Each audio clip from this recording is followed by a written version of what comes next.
అంతర్జిల్లా దొంగల ముఠాను కామారెడ్డి పోలీసులు అరెస్ట్ చేశారు.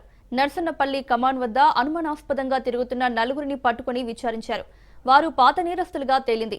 చిన్న మల్లారెడ్డి, కామారెడ్డి తదితర ప్రాంతాల్లో చోరీకి పాల్పడ్డట్లు పాత నేరస్తులు అంగీకరించారు.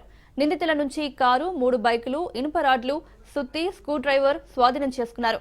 నిర్మల్, మహబూబాబాద్ జిల్లాలకు చెందిన 8 మంది ముఠాగా ఏర్పడి దొంగతనాలకు పాల్పడినట్లు గుర్తించి వారిని కోర్టులో ప్రవేశపెట్టినట్లు కామారెడ్డి జిల్లా ఎస్పీ తెలిపారు. మరిన్ని వివరాలు రాబట్టేందుకు పోలీస్ కస్టడీ కోరతామన్నారు.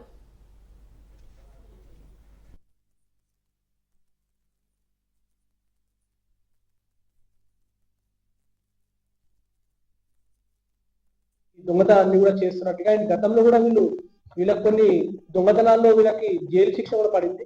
వీళ్ళు జైలుకి పోవడం, బయటికి రావడం, మళ్ళీ ఇటువంటి పనుల్లోనే వీళ్ళు ఉండడం తెలుస్తా ఉంది.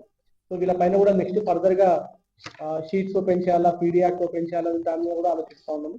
సో ఈ యొక్క దొంగతనం నుంచి ఈ మొత్తము ఈ గ్యాంగ్ పట్టుకొని వాళ్ళ నుంచి మొత్తం అంతా కూడా ఇతర ఆధారాలను, వాళ్ళు యూజ్ చేసిన వెపన్స్, ఎక్విప్మెంట్స్ అన్ని కూడా అండ్ వాళ్ళు దొంగలించిన కార్డు కూడా సీజ్ చేసిన టీమ్స్ అన్నట్టు కూడా కామారెడ్డి పోలీస్ తరఫున స్పెషల్ ధన్యవాదాలు.